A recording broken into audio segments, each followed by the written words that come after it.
Good evening, if it's in fact evening where you are, and welcome to this virtual literary salon hosted by the University of Wisconsin-Milwaukee's Sam and Helen Stahl Center for Jewish Studies. I'm Joel Berkowitz, director of the Stahl Center, which supports UWM's Jewish Studies program and organizes public events like this one on a wide variety of subjects in our field. For more information about the Stahl Center and about Jewish Studies at UWM, please go to our website. And if you don't follow us already on social media, you can easily find us on Facebook and Twitter, in both places under the handle @UWMJewish. Moderating this conversation with me will be my colleague Rachel Baum, Deputy Director of the Stahl Center. Tonight's discussion is the 2021 Faye Sigman Woman of Valor event, which in pre-pandemic days brought an ever-growing list of distinguished presenters to Milwaukee, including Hasia Diner, Jill Dolan, Barbara Kirshenblatt-Gimblett, Deborah Dash Moore, and many others. The Woman of Valor series was established by a generous donation from the Taxman and Temkin families, who have remained engaged with the series and supported it with further contributions. Myra Taxman and the late Lee Temkin and their husbands, the late Royal Taxman and Bud Temkin, came up with the idea for this series in memory of their mother, Faye Greenberg Sigman. I know from hearing many stories about her over the years that Faye Sigman was an Eishes Chayil, a woman of valor, who took active leadership roles in the Jewish community in Appleton, Wisconsin, and who loved literature, art, and culture. The Stahl Center is proud to help honor her memory through the series established in her name. This event is co-sponsored by our friends at Boswell Books, and our guests' works are available for purchase at boswellbooks.com or drop into the store, masked, of course, if you're local and in the neighborhood. We're also grateful to the rest of our co-sponsors, UWM's Center for 21st Century Studies, Creative Writing Program, and Departments of English and Women's and Gender Studies. Thanks also to our office manager, Lynn Haggerty, for all her help with this evening's event. And I'd also like to thank my students in English 481 this semester who have read selections from all our panelists' fiction and engaged in a lively discussion with all three authors in our class session yesterday. Before we start, I want to let you know of another event being organized by the Stahl Center in exactly 2 weeks, a panel discussion celebrating the publication of Jewish Cultural Studies by our colleague Simon Bronner, Dean of UWM's College of General Studies. Dr. Bronner will be joined by a distinguished panel consisting of our own Lisa Silverman, along with Professors Jonathan Boyarin and Sandra Gilman. This event will again take place on Zoom, and further details can be found on our website and our social media pages. Now we can turn to the business at hand. While we have questions that could undoubtedly keep our panelists busy for hours, we're also aware how much time we all spend staring at our screens these days. So we'll start winding down the conversation around 8:15 or so and put a hard stop at 8:30. If you have questions for any or all of the authors, feel free to click on Q&A at the bottom of your screen and type something into the box, which we will be monitoring, and we'll get to as many of your questions as we can. And now it's my great pleasure to turn the proceedings over to my friend and colleague, Rachel Baum, who will introduce our guests and get the conversation rolling. Thank you so much, Joel. I am so happy to introduce these wonderful authors to you. And I cannot actually go and tell you all of their major accomplishments. So I'm just going to tell you the books that they've read. And I really encourage everyone to go and look these authors up and buy their books at your independent bookstore and Boswell if you are here. So joining us today is Elisa Albert, who is the acclaimed author of the book, How This Night Is Different, Afterbirth, the Book of Dahlia, and editor of the anthology, Freud's Blind Spot.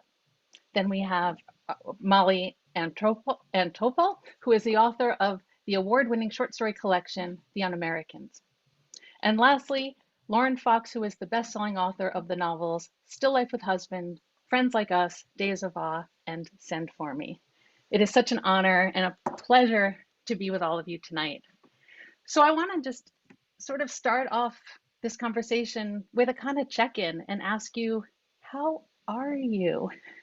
And I kind of just want to acknowledge the odd sort of the normal oddness of this moment, right? That on the one hand, normally we would have you to UWM, we would be at dinner, we'd be meeting you face to face, but instead, we're here and I'm awkwardly mangling your names because I'm reading them. I mean, it's just this really weird awkwardness.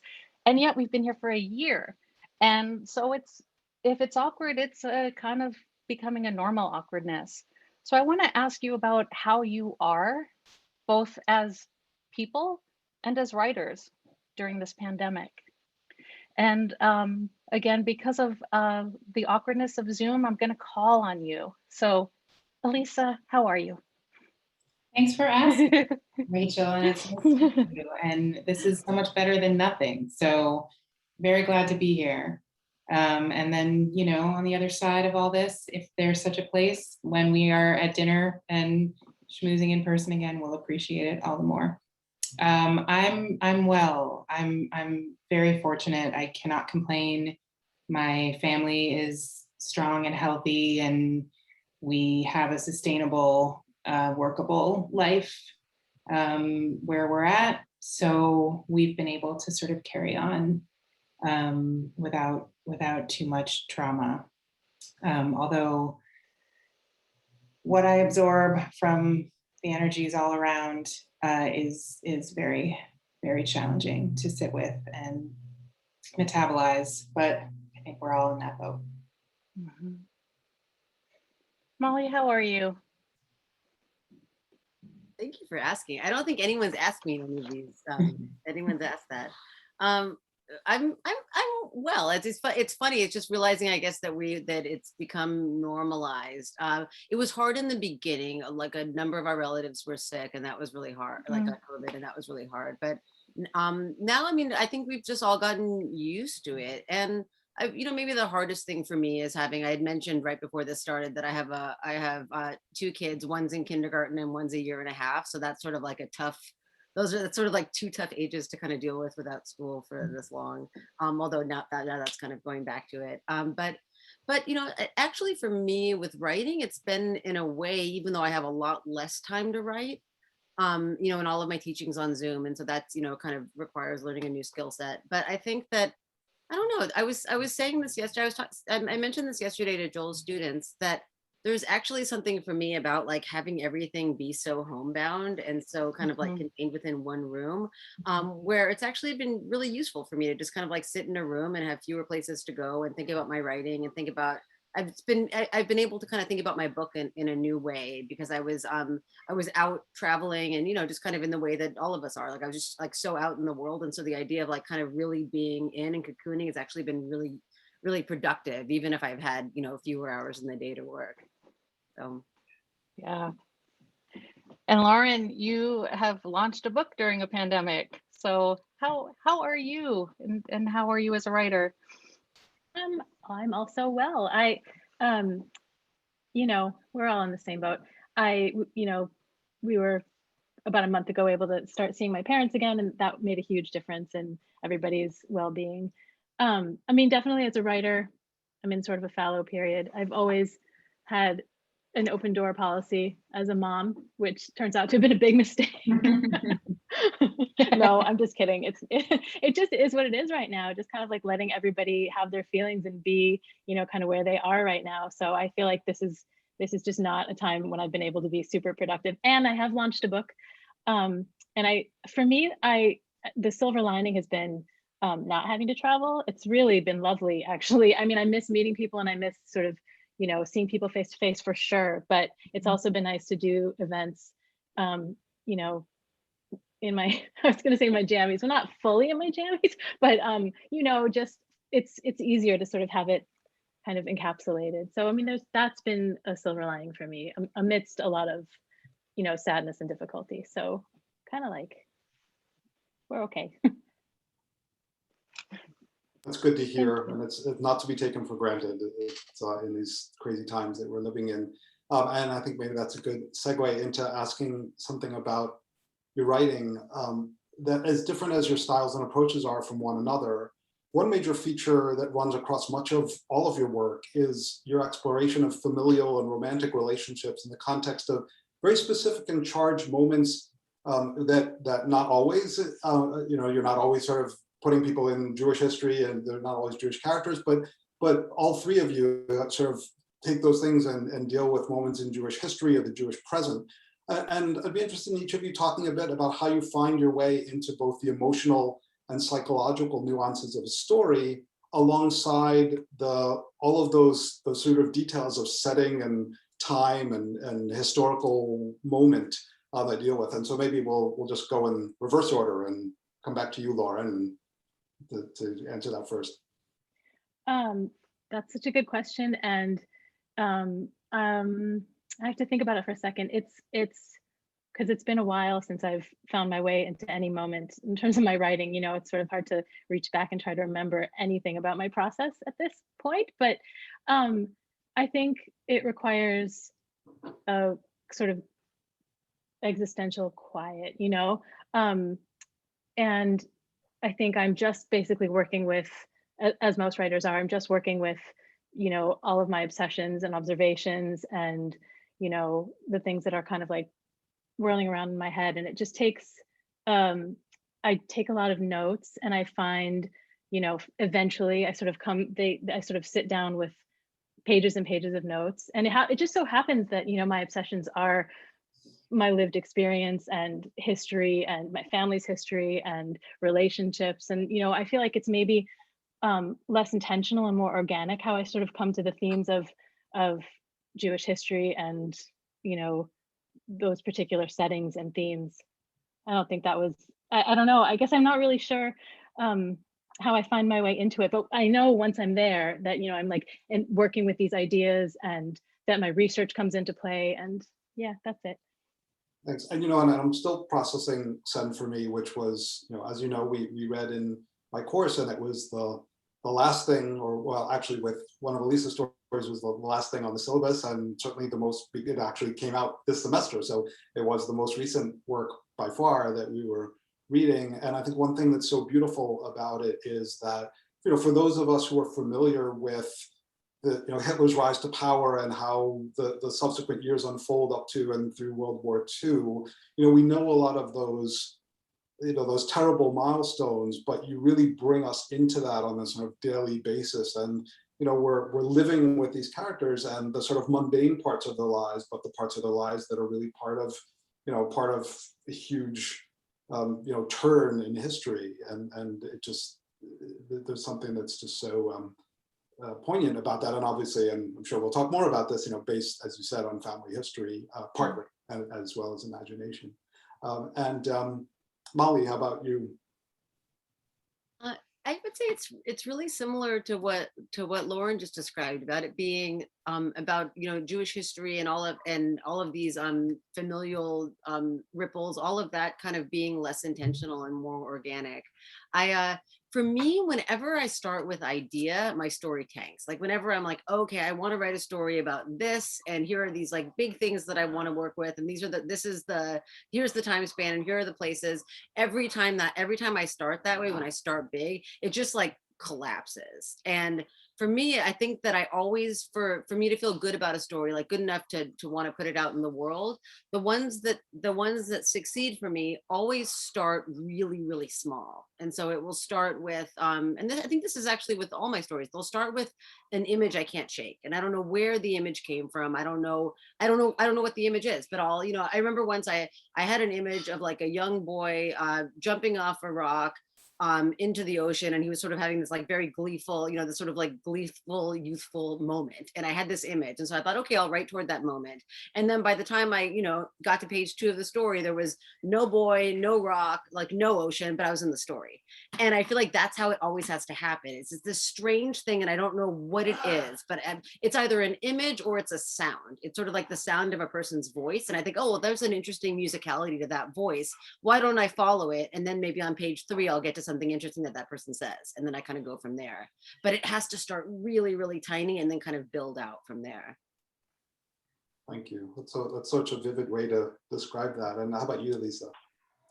Yeah, I that both of what Lauren and Molly said resonates with me, and it's always different. It's always a little different. You never step in the same river twice, and as a writer, you're constantly reinventing the wheel. You figure out one story or one novel, and that doesn't make the next one any easier.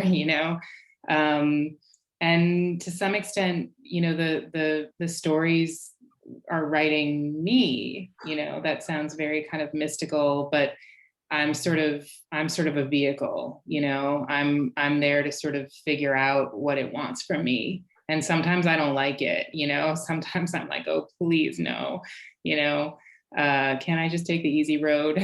Can I just like paint by numbers or something? And yeah, sometimes where you wind up is really far from where you start.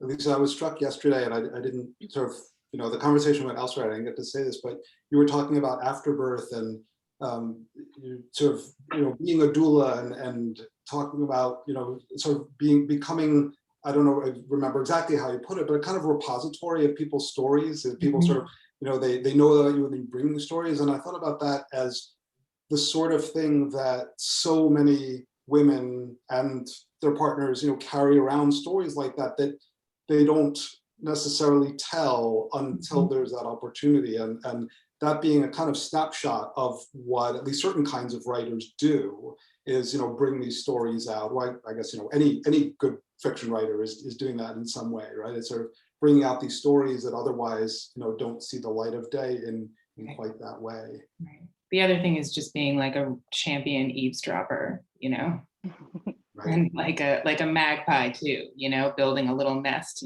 taking things everywhere all day, every day, and scraps and, putting it all together. So I want to stay with that image of a nest and think about the nest, particularly related to your female characters, and not only stories being woven in there, but specifically emotions. And I want to ask all of you about rage. And I was really struck when reading all of your writings in different ways, how that articulation of women's rage, which is so much part of our cultural conversation now, and then like not just rage, but also other emotions that women aren't encouraged to have. And you see them in all of your books, right? That there's rage, of course, and also extramarital lust and pettiness and all of these emotions that are often denied to women. So I wanted to ask you specifically about what emotions interest you most when you're writing female characters and why. And okay, so I feel like the teacher where I'm like, I don't know, who did I call on last? But Molly, let me just go to you again.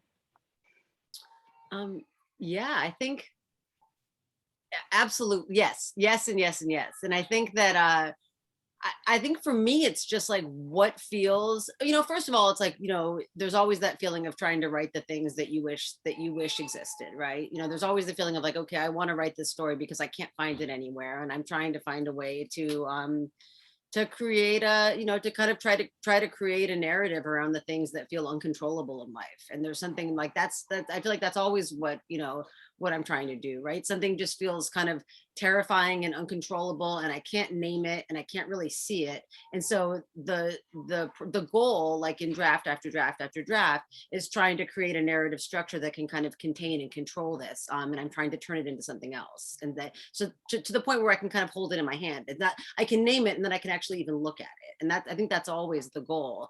And I think that something I've been thinking so much about in the last couple of years is that I really want to write about the things that feel the most urgent and the most important, and that is going to be, that of course that's rage, that's that's just like guilt, that's it's guilt, it's remorse, it's catastrophizing, it's like all of these emotions that feel really interesting to me.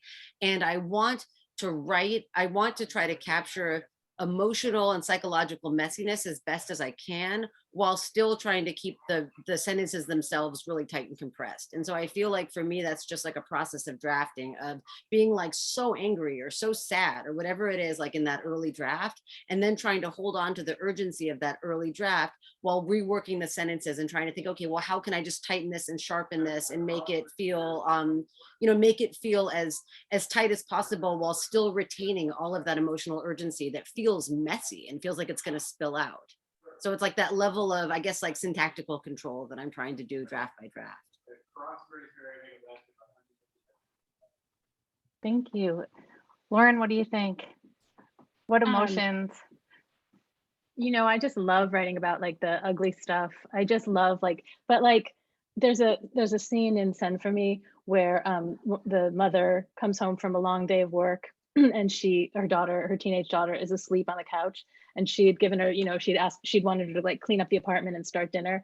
And I remember writing this scene. She like, Clara, the mother, like digs her fingers into her daughter's arm.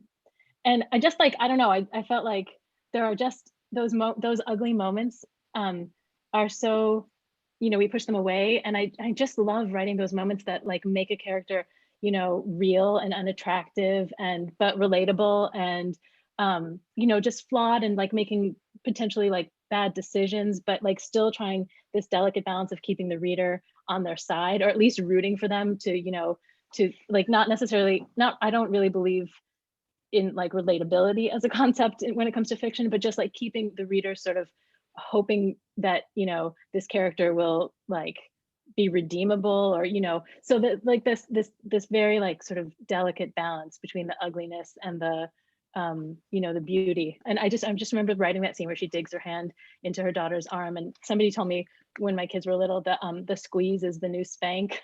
You know, like at those moments of like just you know, just like those are the ones I think I'm trying to encapsulate and distill and like shine just a laser light on them. But isn't that relatability? I was Yeah, interested maybe. in like what do you like, do you mean that that it shouldn't be, I shouldn't say what you mean. Like what do you mean by you're not drawn to relatability as a concept?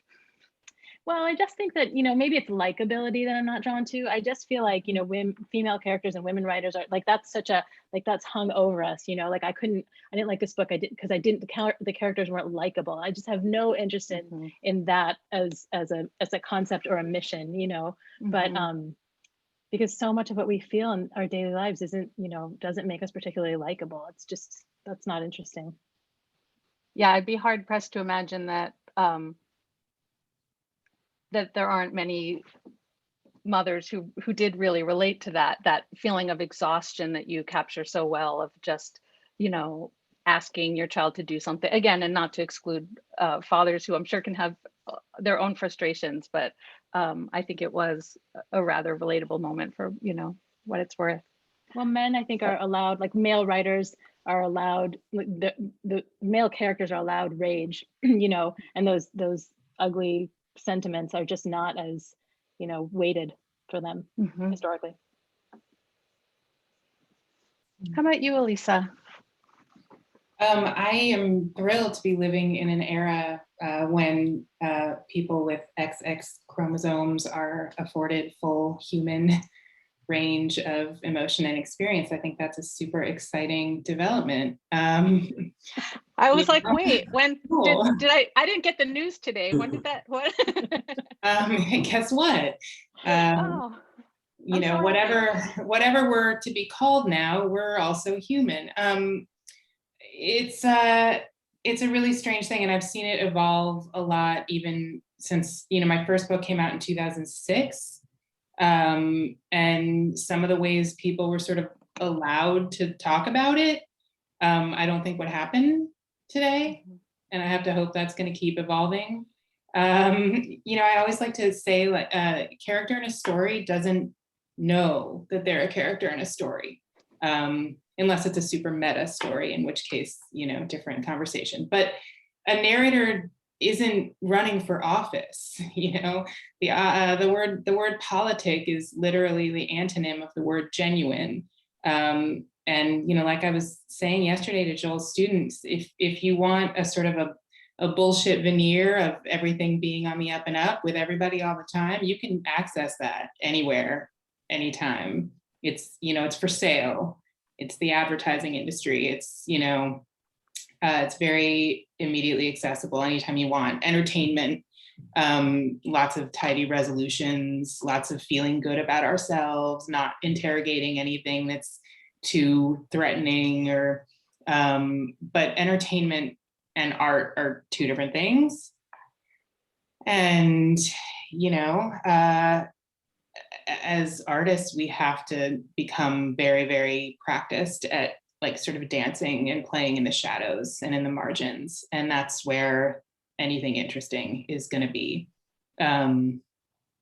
The things that people don't want to think about or talk about are by necessity the things that we have, a responsibility to bring to the fore. Thank you. Elisa, I'll ask you about something different, but just as you were speaking, I was telling Rachel the story yesterday that I remember very vividly when not long after How This Night Is Different came out, and that's how we first connected, brought you to SUNY Albany on a panel, sort of like this, except in person with different writers. And we were teaching, a bunch of each of the author's stories in class. And I think particularly because it was it was the middle of the semester, we went out of chronological order. And so a lot of my writers up to then were like, it was also like a Jewish American, I think it wasn't only American, or Jewish fiction course. And so sort of pretty male heavy in the early parts of the semester. And, you're not only a woman writer, but it was contemporary stuff. It was, very irreverent and funny and moving and all of that. And I just remember particularly, you may remember this, that there was a young woman in the class who was completely blown away by your stuff and wrote you a long letter, which she shared with me too. And it was just one of those moments that was so, it was so gratifying as a teacher to see like, wow, this connection is made, and we get to have that sort of Marshall McLuhan moment of saying like, I can actually bring Elisa Albert right here and you can talk to her directly.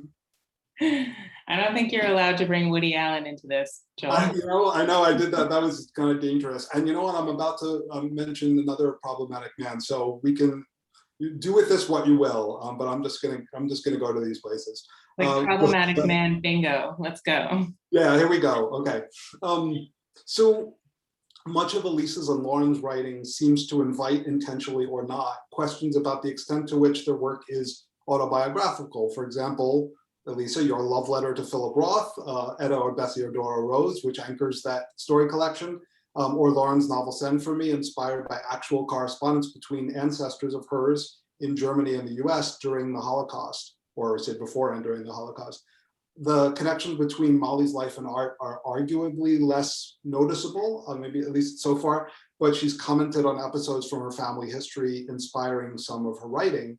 Can each of you talk about how you decide, if that's even a decision, how much of your own experience to share with the reader, both in your writing and in venues like this one? And I don't remember really the order, the permutation either, but maybe flip a coin and start with Elisa. We'll just come right back to you. Yeah, I use what's there to be used and what I can't not use. I use there's certain itches that have to be scratched. It's almost like an exorcism. But I don't just take wholesale, so I'm always trying to figure out what I'm interested in making up. I'm rarely interested in making up setting, for example. That's not my bag. That doesn't give me my jollies when I'm sitting at my desk. I'm rarely interested in making up a cultural milieu, obviously. So the things that I'm just not, that I'm not interested in playing with, I have no shame or compunction about just taking from life. But other things I'm really interested in playing with, occupation, alternate sort of romantic histories, different kinds of creative loyalties. I don't know what else. Parallel lives. Like There But For the Grace of God. What ifs. And I think of it a lot like acting, and I often, use that metaphor. It's really, I'm bringing myself to bear on these people, and I'm kind of inhabiting them, and I'm going to steal whatever I need or whatever's useful from what I have. Especially, this is like not what I'm most proud of as a writer, but to be honest, like if I have like an axe to grind, like if somebody has wronged me in some really deep, lasting way, which unfortunately I have plenty of, the writing is almost like a corrective. That's not like the most noble creative impulse, but I definitely do that sometimes too. Now I'm trying to think of the moments where you've had like pushed a character off a cliff or something. I'll go back and look for those kind of things. Molly, how about you? I think similar to what Elisa was saying, I also often think of it as method acting, like that kind of like really feel, or I don't know if that's exactly what you were like, the idea of kind of inhabiting, inhabiting like another character, and that is honestly that, at least when it works, that's what happens. Is I start to think whatever character I'm working with in a story or in a novel, I just kind of feel like they're living with me. And so I find that I'm interested in how they might react to like whatever, strange thing is happening for me at work or with family or, or with kids or whatever it is. Like I start to just kind of like imagine the way that they would react to these things. And so yeah, it's true. Like I don't like in my story collection, I didn't have any narrators that were kind of like on the out, like that would look like they were similar to me, or any of the certainly many of the characters, but none of the narrators were, women of my age kind of living where I lived. But I did feel that they just felt incredibly, all of the stories felt so autobiographical because they just captured these obsessions and these questions that I had. And as I was saying to your students yesterday, like I feel that oftentimes the territory that felt like the most emotionally scary to enter, there was something about working with a voice that was really different from my own, where I felt like I could really, really get into it in an interesting way. And yeah, I mean, I'm trying to think. I mean, I definitely, I'm interested in a lot of parts of my family history. I really like doing archival research, kind of around my family, and that's really interesting to me. I don't want to ever, I never have, and I don't think I will base any characters on people in my life, just because I'm, I just worry about that. And I know there are a lot of different ways to do that, but like the idea of kind of like basing someone on a relative just makes me, I think that there's just a way that I feel like even if I wanted to, it would never happen. Like the more that I write, the more they just become their own person anyway. And they just start to become, just kind of like, it starts to feel like this is just sort of like not a character I'm working with. Like if the story is working, then it feels like this is an actual real person and this is their life and I'm just inventing without even realizing it. But in that sense, I do feel that everything that I write really does feel autobiographical, just because it feels so emotionally autobiographical, and then also just autobiographical in the sense that like I get to explore all of these other things that I might imagine having done with my life if I hadn't become a writer. And so I just get to spend time doing that. So I think with each project, I think about like, okay, like here are the things that I'm so excited to spend, the next 7 or 8 years learning about. And I just throw myself into it. And it's interesting because you end up in these interesting communities of new people who you wouldn't have known, and like different professions, as Elisa was saying, like all of these things like just start to become like a part of me. And so it feels like kind of an incredible way to think about like all of these different lives that I could have led, that I can explore through writing. Right. And Lauren, I think that's a great segue to work, to a work like Send For Me, where and some of our viewers this evening may have seen you talk about this in places like, let's say, the Today Show, but where you were sitting with this material, not passively sitting, but sort of thinking about material within your own family for such a long time. Can you say a little bit about that and how this kind of connects to these questions of straddling sort of autobiography and and imagination and historical topics? It's like it's the question. And I have to say, I've been doing this for a long time. And when I started, I think I was so naive. I did not think, so I wrote my first novel about an affair, and I was saying this to the class yesterday. At every reading I gave, somebody was like, so did you have an affair? Like I wasn't prepared because for me, writing is like magic. It's so much of what Elisa and Molly were both saying about how, you just take little bits from everywhere and you feed your obsessions and you inhabit the characters. And of course, it's never you and it's never not you. And so I was surprised by how interesting this question was for people. And then it became as interesting for me. And this novel is different from Send For Me is different from my first three, because it was, I just embraced it is based on my family's history. So I've just fully embraced how much of this would be sort of autobiographical, although the contemporary thread of Send For Me is about a young woman who's like, trying to come to terms with her family's history and what that means for her in present day Milwaukee, Wisconsin. And I really resisted writing that thread. I had written the historical part of the novel, and my editor was like, I think you're missing like a piece of this braid. And I was like, I cannot, I can't do that, because it was so personal. But then it turned out to be the easiest part to write. But I mean, I was sitting with this material for a very long time, and it was, so very much based on family stories and the letters that my great grandmother wrote, and just like the way the way I grew up and like what my family looked like. So for me, writing Sent for Me was a different experience in terms of autobiography, because there was no question that it was going to be there was just no question that it was going to be like the most personal thing I'd ever written. So I just I put all my reservations aside and just kind of dived in.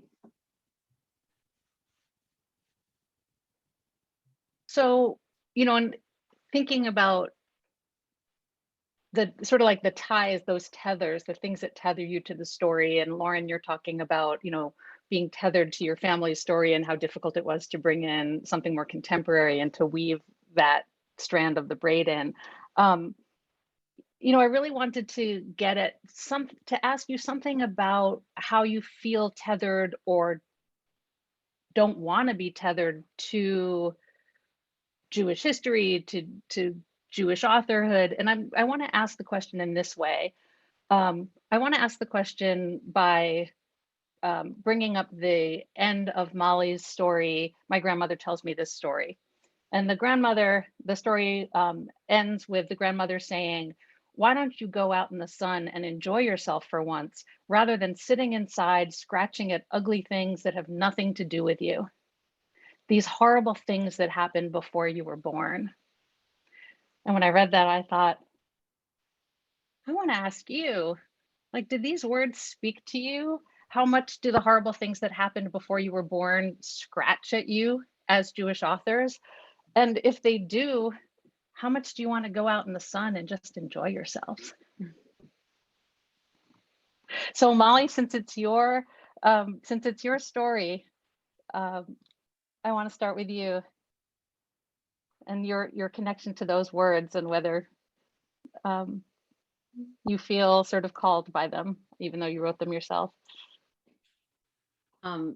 Yeah, I do feel called by those words, and I remember when I came up with them. I was writing the story, and the story is it was like the whole long thing where I had found this Yisker book about the village of Antopol, where my family is, originally from. I had done all of this research. I had like gone nuts on the research for this story. It's a story about a young girl who escapes to the forest, like outside of Antopol, and joins a partisan group, and but it spans a lot of time, and it looks a lot of kind of like what it is like to be a girl at this certain age of coming of age in this moment, and kind of and also how she's treated as a girl within this brigade. And I had done so much research for the I had gone to partisan bases and mapped out the treks, and I had met with this woman in Lithuania who was an expert on the psychology of of young girls during World War II. I like really just wanted to understand it from all of these. I basically had like gone down the research rabbit hole. Like this was like 2 years of like all these archives, visiting all these places. And I wrote this story. It was really long. I think it was about 80 pages. And I had written it in like in a third person with all the research in, and it was horrible. Like it was such a bad story. It was like so dusty with its history, and like so mechanical with like me trying to get everything in. And I had also listened to all of these oral history, like I'd read this Yisker book, and I had listened to all of these oral histories of a lot of partisans, and I felt like, oh my gosh, like here are these histories where they have, where they're sharing like, some of the most intense and traumatic experiences of their lives. I don't know what to do with this material, so I'm just going to put it all in, because I don't know how to not be, I feel like I can't mess around with these words, like I can't mess around with their stories. And it was like, I don't know, I think maybe a year and a half of just throwing myself into this story. And it was just like, when I got to the end of it, it was just like, it was just, I was not proud of it. And I was like, wow, this is a really like dusty dusty, mechanical like story where I don't feel the juice in it at all. And like I can just feel all of the research. I can feel my fears about misrepresenting people's stories. And so it's all going in, and I don't know what I'm doing. Like I don't even know why I'm thinking of this as fiction. And I was really beating myself up about it because it had been so much, it had just been so much. So I'd put myself so deeply in the story, and I cared so much about it. And I just had that I just felt so incredibly frustrated that I couldn't figure out how to enter the story after spending a year and a half on it. And I remember, so I thought, you know what I need to do, and this is basically how I wrote the whole book, was I would like have a hurdle with one story, and I would think, oh, well, the problem is that I'm dealing too much with like historical documents. So I just need to write like a contemporary story in Tel Aviv where I don't have to do any research. And then I would write that story, and then I would hit some other roadblock and then be able to go back and finish the old one. And so I'm hitting this roadblock, and I'm like, this sucks. I just don't want to deal with it. And I went to, I was at a residency in the summer, like as far from, from all of these, research places that I'd been. I was in upstate New York, and it was beautiful. And I was like, you know what, I just need to basically, I was swimming in this lake, and it was the middle of the day, and it's the middle of the summer, and I'm completely by myself in this lake. And I was like, what's my problem? Like, why am I always the person at like the family parties who's pulling the old person, like the older the grandfather or my grandmother in the corner, and asking them these questions that they clearly don't want to talk about. They just really want to be joking around. And like, why am I obsessed with these really dark periods of history that I didn't live through? And the people who did live through it don't want to talk about it. Like, they just want to like go out in the sun and enjoy themselves. And so I just remember I was in the lake, like really beating myself up about it. And I just thought, like, I have a problem. Like, why am I looking for all of these like dark moments when like I'm in this light, beautiful place. I'm in this lake.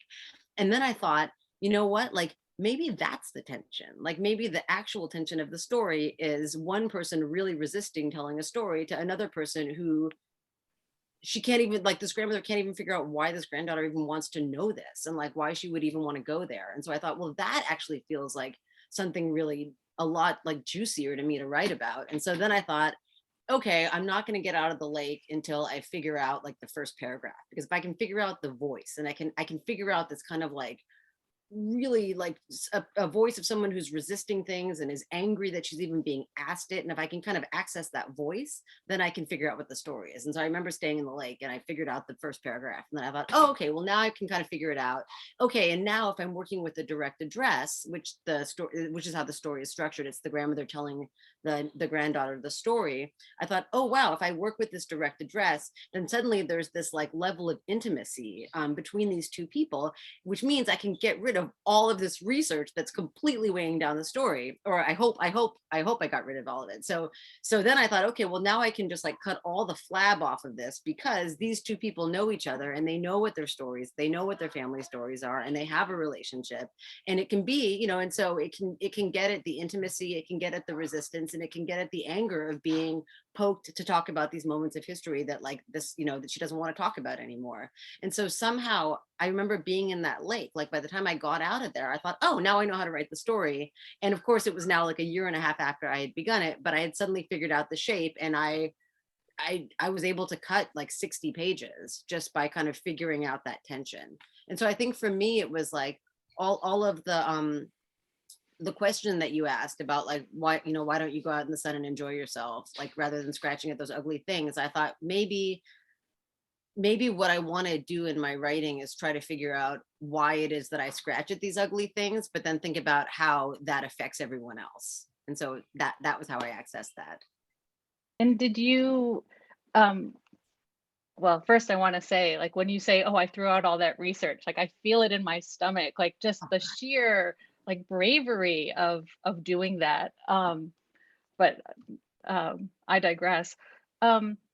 Well, I have it all, but I have to say, like with every story, I always have this, like, I'm sure like every writer, I have that folder on my desktop with like all the stuff that I didn't use. There's the orphan sentences that of course never make it into another story, but you hold on to them because you like them. But of course, if they don't fit in one story, it's not like I can just tack them onto another story. But then I also have like all of that research, and I keep thinking, okay, now I can write an essay with this. Like, oh, this is great. Now I can do something with that. But rarely can I. It's like, it's just suddenly like it loses it like loses its blood somehow once I've cut it. And then I just had to, but it does the work of informing, it informs character, like to have done it. But yeah, it's kind of painful. That was a lot of painful research to cut, but I just knew it. Like, that feeling once it's like, I just was like, oh, okay, like now I can see that, or I'm not saying that anyone else saw it that way, but for me, I thought, okay, now I can see the shape and none of this research belongs anymore. And I'm just curious as to whether you continued, I love the image of you in the lake and not letting yourself, get out until you figured this out. Did you continue that kind of duality of like doing this intense work and then finding something more relaxing out in the sun as part of your creative process? Like, did that start something, or was that kind of just a moment in time? No, that's kind of always how I do it, actually. Like that felt sort of dramatic just because it was also being at a residency. So I had so much time and I was alone. So I felt like I really had the time to think about it in a way that I don't in normal life. In normal life, I'm like, okay, it's really early and I have this, these 2 hours or whatever it is. But I think that with all of it, it's oftentimes, I always say this to my students. I'm like, you guys just have to treat writing like a job. Don't romanticize it. Like, don't wait for inspiration to strike, because it might strike. For me, it would probably strike like twice a year. I'm like, just treat it like a job. Sit at your desk all day or sit at your desk for as long as you can. And for me, it's like, I often just like sit and beat myself up, can't get anything done, can't figure things out, maybe I'll get a paragraph done. Like I won't get very much done. But then what I do is at the end of a writing session, I always, I go on a swim or I run. And that really helps me, because when I'm able to do that, again, I'm alone and I give myself like one technical problem that I can't figure out. Like it's a really boring technical thing, but the kind of thing that just feels like such a hurdle. And I'm like, okay, on this swim, especially with swimming, because I can't think about too much. I think on this swim, like I'm going to figure out this one technical issue that's really tripping me up. And I'm only going to focus on that. And somehow like through that process, like I will get out of the pool and I figured out that thing. And on a run too. It just has to be with like being alone and picking something really, really boring and technical that will then open things up. Mm-hmm. So Elisa, do you have also a sense of scratching at ugly things, maybe not ugly things from the past, but do you feel sort of pulled by those things? Do you want to spend more time out in the sun? I don't. I think that again, it's that practice of becoming very fluent with the sort of dancing with the shadows and the intimacy with what's dark and what's light. You can't have a full life without both. The swimming in the lake without like a real physical, almost I would almost say biological sense of the underside wouldn't be super fulfilling, and any sort of romp in the underworld wouldn't be survivable without the knowledge and the fluency with the brightness. It really is about both. Mm-hmm. And I think a lot of us come of age and in families and live in societies, cultures, all of our intersecting realities where the underside is discouraged actively. We're almost punished if we're especially unlucky for any engagement or any attempt to play in the shadows. And that's a horror that I think I personally am pretty fortunate to have escaped. And again, as a female person, claiming that right to full human range of experience and emotion and intellect is a pretty powerful statement that is enacted through the work. So, I feel really fortunate to be able to do this work and to be able to claim full participation in the range of human experience and history. I also am very, I'm a pretty embodied person. I don't separate this from this. That's not anything I'm interested in. So I don't feel like I have to go looking very far outside myself for the violence and the history and the darkness and the, I have an unmediated menstrual cycle, for example. And that's a very rich, unfolding source of all kinds of dark and light.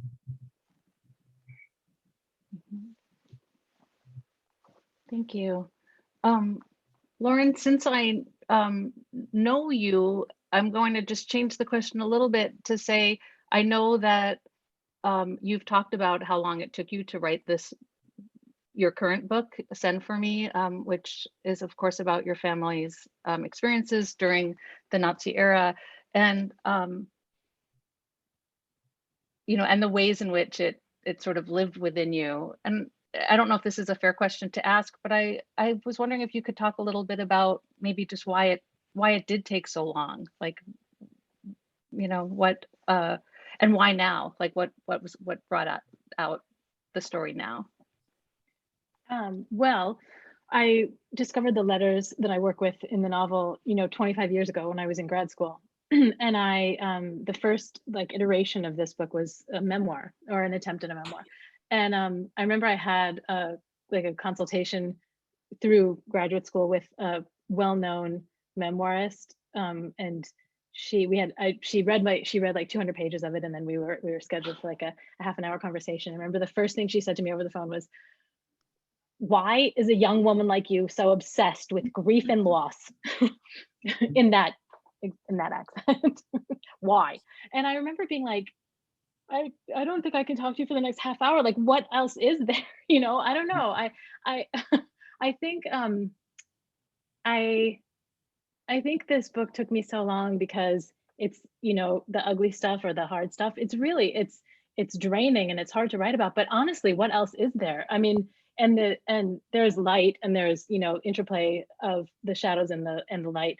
But this is where so many of us have, maybe not this exact history, but this is what this is the juicy stuff. This is the important stuff. And this is what I don't know. I put the work aside for a long time, and I thought I was after I'd finished, what was my master's, what ended up being my master's thesis. I put it aside for a long time, and we moved to Milwaukee, and I started working on what I was like, okay, I'm done with this really heavy stuff. I'm going to write something fun, and that's and then I started writing about betrayal and extramarital affairs and the ending of friendships and death. And so I went light, and then I came back, and I felt like this stuff just plays at you, or well, I mean, it was living inside me this whole time, and I came back to the story 4 or 5 years ago because initially it was the Muslim ban that the Trump administration enacted, when I thought, okay, it's it's everywhere. Like, the past is always with us, it never leaves, and we haven't learned from history, and we're making the same mistakes. And I don't know how else to answer the question about darkness, except to say that it has to be processed and written about and made into what we can make of it, because it won't leave us alone. This just didn't leave me alone for 25 years. And I can't remember if it was Molly or Elisa who said it's kind of like an exorcism, but that's how I felt writing about this. It's that was sort of the powerful manifestation of the process of writing about it. It's it has to be exercised. Good luck trying to ignore it. Good luck trying to bear it. See how that goes. Right. Let me know. Doesn't end well. But maybe we're all gonna write some drawing room comedies after this. For sure. There's just gonna be it's just French farce with clothes flying everywhere. Lauren, based on what you were saying about writing during the pandemic, I think your next book, I'll just give you the title, okay? If you, oh, and I had it before. It's my teenagers go in and out of my office door 35 times a day. Something, and you just run a memoir. Yeah, a memoir. Well, I'm just there's a part of me that just wants to leave now and just process all of this rich stuff that you've been saying, but I also feel responsible to like keep this conversation going. So I'll just put that out there, but I'll ask a very different kind of question, although maybe it's not as different as it seems on the surface. All of your work, all three of your work is being taught in college literature courses, including at least one at UWM this semester.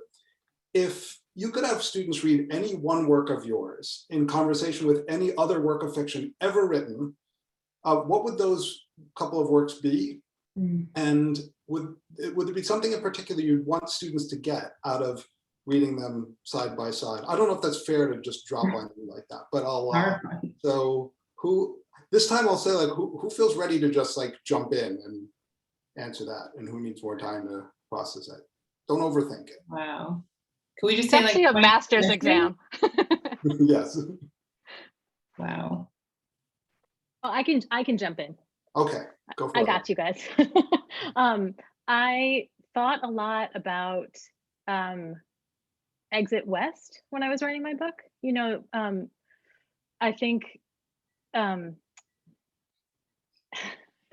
you know, I read it a long time ago, so I don't remember a ton of the plot, but like the themes of exile and love and loss and escape really were just kind of floating around in my head as I was writing my book. So, and also I feel like it was a sort of a touchstone and a way of kind of reminding myself that, like, you know, like I've been saying, the past is always with us, and the things that happened 80 years ago, and you know, they're you know, unfortunately, they continue to happen, and the ways we other and oppress, and the ways governments, you know, the ways fascism is just, you know, we're just so often so close to the brink of it. So I thought a lot about that book as I was writing it. So I guess I would say that it would, you know, it would be like it would be thrilling for Send For Me and Exit West to be read side by side with I mean, I don't know exactly what I would want people to take away from it, aside from the fact that,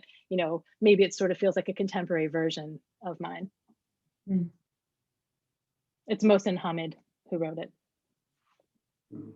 Thank you. How about you, Elisa? What immediately jumped to mind is there's a Greek novel from the early 20th century called The Murderess by Alexandros Papadiamantis. And it's about an elderly woman in a very poor village who is sort of an herbalist, midwife, wise woman,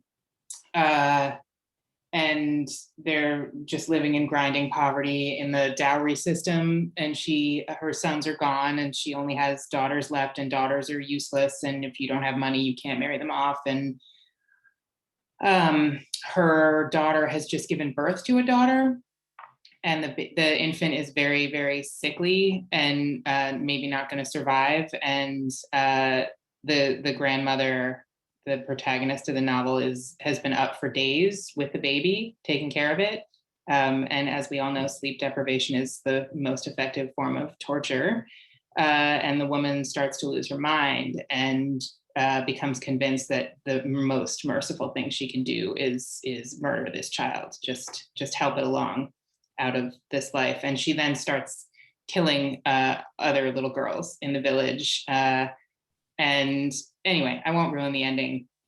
It has a lot in common with Beloved in some ways. I can't come up with one book. I mean, every book leads to another book. So Herland by Charlotte Perkins Gilman, really incredible satire, also from right around the same time, early 20th century. I don't know, I could go on and on. Olive Roth, the Patrick Melrose novels, all of J. California Cooper and Lucia Berlin. I'm, you know, this is a wormhole. I'm not going to be, and as for my work, I don't know. Any, all, none. Just read those other books. Read whatever you want. I don't know. Thanks. I think you feel like you just put a whole syllabus together for somebody. So hope someone's feverishly taking notes, and then they can see how that all fits together. And how about you, Molly? I was so happy to get to go third because I thought I would be able to answer the question, and I still can't. I'll just say, the books that, or the writers that sat on my shoulders when I was writing, but it's weird. But I don't think I would want any. It's like the ones that the writers that sit on your shoulders. I don't really want someone to read my work, but here are the ones that meant the most to me when I was writing, and as I'm writing now. I think Natalia Ginsburg, I was just kind of reading over and over, and probably hopefully will forever. And I think for her, it's the idea that I admire so much, like how not even just paragraph by paragraph, but sentence by sentence, she's doing something really interesting intellectually, and then also interesting emotionally. And I feel like she's just kind of like doing it in each sentence. James Baldwin has probably been my favorite writer forever. And I think that for me, the thing that I always think about with him, and it goes back to like when I know a story is working or when I know it's not going to work, is that I feel like even though he's such a charming writer, and obviously there's something about it where I feel that he's writing it for himself. Like there's a feeling that like he's writing the things that have to be said, even if they're going to make other people uncomfortable, because he just has to say them. And he writes with so much clarity, but the clarity never sacrifices the poetry of the sentences. And so he's someone I always think about a lot. Grace Paley for, a million reasons. Let's see, I'm trying to think of, Devorah Barone, who I wish was more popular here. She's really amazing. I don't even know if she's been published here, but she's been published in the US. She's been published in Israel in English, in English, and also I think in the UK in English. And she's really interesting. And she's similar to Paley, kind of has that really spare, funny voice that makes you think about the difference between like a talky voice and a voicey voice. And she's really, really interesting. And I can't figure out why she isn't better known. And I've been kind of feeling it's because she often writes about it's a lot of her stories a lot of her stories take place like with people with families moving to Israel after World War II. And oftentimes she writes about kind of like weak men and the women who are kind of left dealing with that, and the women who are left kind of dealing with entire households, but also all of the emotional baggage post World War II of being in Israel. And I have wondered if the reason that she's not more read is because Israeli readers and maybe Israeli publishers as well kind of don't want to show the men who are kind of crumbling and are weak in that way. But she's really, really incredible. Another writer I love, Betty Howland. I really, really love her stories. And I can go on and on. I mean, again, like it does feel like I could just like keep going down the rabbit hole here. But yeah, it's just like all the stories. I'm looking around at all my books, like just the ones that just the ones that sit with you. Oh, Deborah Eisenberg, Edward P. Jones also. And with both of them, it's like I kept thinking with them that like they're able to write really long stories that kind of go past the moment where you think they would end. And that's what makes them feel really exciting to me, is that they kind of like, where some writers would end their story, I feel like Eisenberg and Jones kind of will take a story like a day later and see what happens like in the aftermath of things. And Alice Munro too. So it's sort of the idea of like what you can do with time. I look at them a lot. Joan Silber, I think, is really great in that way too. Ian Lee. You mentioned Grace Paley because I was thinking, so I may as well just ask you this very specific question, Molly, that my grandmother tells me this story. Just is that like an overt hat tip to a Grace Paley title? Because it just feels like it could be a Grace Paley title. Yes, absolutely. Yeah. I feel like there's always that feeling also of like, which writers are you reading and wanting to be in conversation with when you're writing? Yeah. Well, I feel like that was the master's exam of questions. So I feel like I should give you like a palate cleanser. This is the champagne sorbet of questions, which is, are you able to tell us what you're working on now? Or where you are now, or what you might want to be working on? Oh, me? Any of you, I was gonna like wait to see. Again, I didn't want to like call on anyone in case you're like, oh God, please don't. But we'll just go in reverse order there. Yeah. Molly, tell us what you're working on, if you want to, if you will. I know this is very, can be very tender, asking authors about their projects, but. Yeah, I mean, the truth is I am kind of superstitious about it. And I think it's mostly because I feel that if I talk about something or share it with anyone while I'm in the middle of it, then it will just kind of like die on the vine. And it's funny, someone asked that yesterday, and I just kind of like, I was like, I think it's about people and about family and a lot of different voices. And like, I just feel like I can't, like, I don't know how to talk about it, but yeah, it spans a large period of time, and it has multiple points of view. I'm kind of like looking like from different angles, trying to understand things, which I know is the vaguest thing that I could say, but I think it's just because I'm in the middle of the book and I don't know what it's about. And so it's still in that really tender phase where it just feels like I get to go upstairs to my office and kind of sit there by myself, and I haven't talked about it with anyone. And you know, yeah, I haven't really talked about it with anyone. And it's a novel, right? No, it's a novel. Yeah. So was that and my apologies if this is a total non-writer question, but like how conscious of a decision was that? Like, did you say, I'm going to write a novel next, or was the story that you wanted to tell, did it just sort of evolve into, oh, this is a novel? No, I had I mean, I knew that I wanted to write a novel next, and I was excited about writing a novel, and I had and I had planned on writing one novel. I had planned on writing one novel, and I had told my publisher that I was writing one novel. And then as I was working on it, I just felt like it just didn't feel like, I kind of felt like I wanted to like cheat on that novel with this new thing, and this new thing just kind of kept like, you know, becoming more and more real until it felt like that was the one that I wanted to work on. And so that's part of the reason that it's just taking me longer. But I also, honestly, I think I'll be really happy if I can have a book out like once every 9 or 10 years. Like that feels good to me, to like really lose myself in a project and just, you know, just kind of like be figuring these things out for a while. And then like I would be really, I think I would be sad at this moment to be finished with this book, because I'm just sort of like right in the middle of it. Thanks. Lauren or Elisa, Elisa, do you? Yeah, sure. I don't want to make you talk if you don't want to, but. I have a novel coming out next spring called Human Blues, and it's the story of a woman coming to terms with infertility. Thanks so much. I'm so delighted that this wasn't actually a vexed question, that this actually lets you talk about a work coming out. So hopefully that will be launched not during a pandemic, and God willing. I feel like I have to now go poo and knock on the table, and I think we'll have to have you back. 10 years before another pandemic is, I mean, 100 years maybe. This might be our pandemic for the century if we're lucky, but we might not be lucky. We're working. Well, we look forward to the book launch of your new work. So congratulations, that's very exciting. And Lauren, do you want to add to this or pass on this?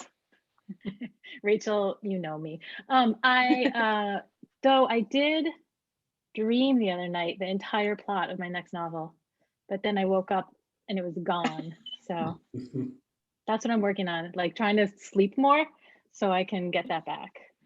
And you didn't hit record, Lauren, because you know, if you need to set that on record, and then we could just, you know, if it had been a Zoom call, I feel like I would have had it, but unfortunately it was that other platform.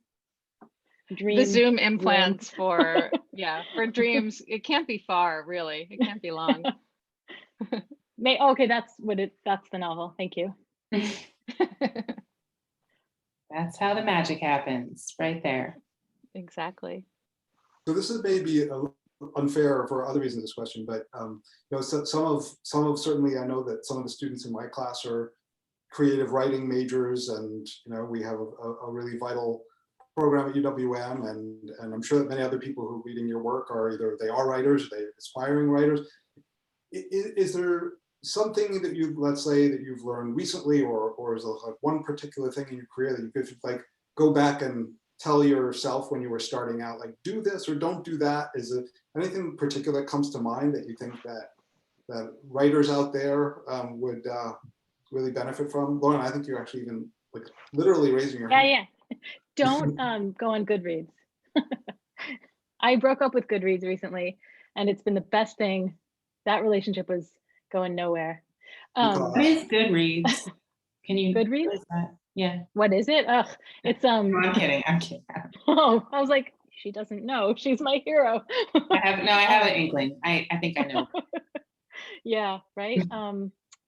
Yeah, I think honestly, I think like get the voices out of your head. And I really did. I was like, you know, your book comes out and you're like, you just want to know what everyone thinks of it. And like Goodreads is um such a clearinghouse for like such a variety of like decency and meanness. And I finally stopped after all these years. I was like, oh, this is doing me no good. And I stopped looking at my reviews on Goodreads, and I've been like so much happier.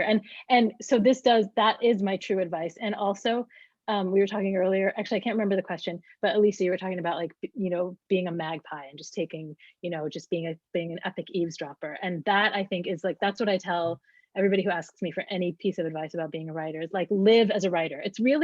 Um, it's really a thing. Like, you really have to train yourself to do it. I remember when I read that Alice Munro retired from writing, and everybody was like, no, she's a writer. And I think like, if you retire from writing, that's what you stop doing. Or, you know, you just finally stop living as a writer, like taking everything in and eavesdropping and observing and taking notes. And like, so my advice to any aspiring writer is to live in the world like everything matters. Like I tell my kids this, and myself, like, put down your phone as much as you can, and, you know, smell everything and see everything and hear everything, and, you know, just be in the world as a writer, and don't go on Goodreads. The end. I think that's really good advice. And more than Goodreads, like, don't go anywhere on the internet too much. You know, the sort of the human beings as in group behavior is not a pretty thing. And it's not ultimately all that interesting. It's pretty flat and it's pretty predictable. And individuals are much more interesting than groupthink would have us believe. And I think it was Henry James who said, a writer is somebody upon whom nothing is lost. I think if you want to be a writer or a storyteller, you have to be somebody who notices things that people around you maybe don't, or who sees things in a different light, and who has like a sort of a, you know, a clarity of inner voice or intuition, and, you know, the sort of temerity to hold fast to that even when other people are very invested in telling you that it's wrong or weird or bad, or, you know, also, like, if you don't want to do those things, don't. Like, you know, you don't have to be a writer. And if you want to like do it in a way that's like a little bit more straightforward and maybe like costs a little less personally, like, you can make a lot of money in like TV, you know. You don't need to be a poet or a short story writer unless that's like all you can do, you know. There's like more lucrative and like more fun ways to be a storyteller that don't involve, you know, having to chain yourself to a lonely existence of going against the grain.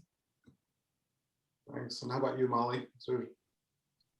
Yeah, the advice I always give my students that I wish that I had someone, or I wish that I had given to my younger self, is also just, again, like, about the internet. It's just like, now I have like in my office, I have no internet connection, and that's been like the greatest thing. But even like in other, like during all the time that I've written, I just feel like the internet is really, really unhealthy for me. Like, I feel like I think I'm gonna look up like one very small detail that I need to know, and like 4 hours later, I've totally gone down the rabbit hole, and I'm like in a bidding war on eBay, and I've read about the history of something or other. I've also maybe found a way to feel bad about myself. And, you know, like, there's just like all these things that the internet does that are really unhealthy. And so what I do now is basically every time that I want to look something up, I have a notepad next to my computer and I just write it down. And I find that like in the first hour, it's kind of just like a brain dump. And it's like, you know, buy milk, write that letter of recommendation, you know, call, you know, return that phone call, like all that stuff that I just need to like dump out of my head to write. But then I just find that like all of the things that I want to look up while I'm writing, like I just make a list, and I have this notebook that's filled with all the stuff that I want to look up. And then it becomes kind of a treat to myself to go on the internet when I'm finished writing. But I think having that like really uninterrupted space is huge. I also think that, you know, and this is something that I talk with my students a lot about too, is like, just read all the time, and read books that and oftentimes it can be it can be really, really interesting and I think really useful to read books that you're just resisting and kind of, because I feel like the more that, like, I feel like for all writers, I imagine, like the more that one reads, we find the writers that we connect to. And then there's also this way of like, okay, here are the things that I might resist and why am I resisting it? And like, why is this not working for me? And somehow in doing that, it helped me figure out the kind of writer that I wanted to be. And so I feel like just reading really widely is a really necessary and huge thing. Amen. And that feels like a really fitting way to just sort of cap all of this off, is just read lots of stuff.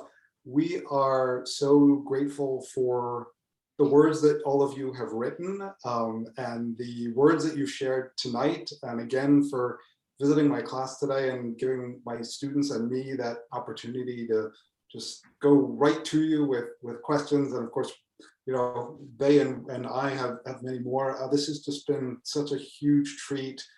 So thank you all. Rachel, of course, it's always fun to work with you, and this is, you know, even more fun than usual because we have Well, these and I wonderful will add people. my thanks to yours. This has been such a treat. Thank you so much.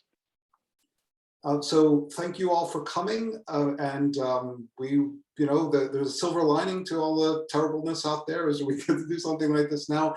Molly and Elisa, you know, keep in touch with us, and God willing, we'll you'll swing through town one of these days, and we'll, you know, sit down and we can do this kind of thing live, and we can go out afterwards. And Lauren, you know, we'll see you around the hood. And all of you out there, thank you very much for your interest, and hope you'll join us in a couple of weeks for the launch of our colleague, Dr. Simon Bronner's book, Jewish Cultural Studies, with a very distinguished panel. So look for us. There's lots of ways to find it, and probably many of you are in touch with Rachel or me if you're having trouble otherwise, and we'll set you up. So thanks everyone, and good night. Good night. Bye.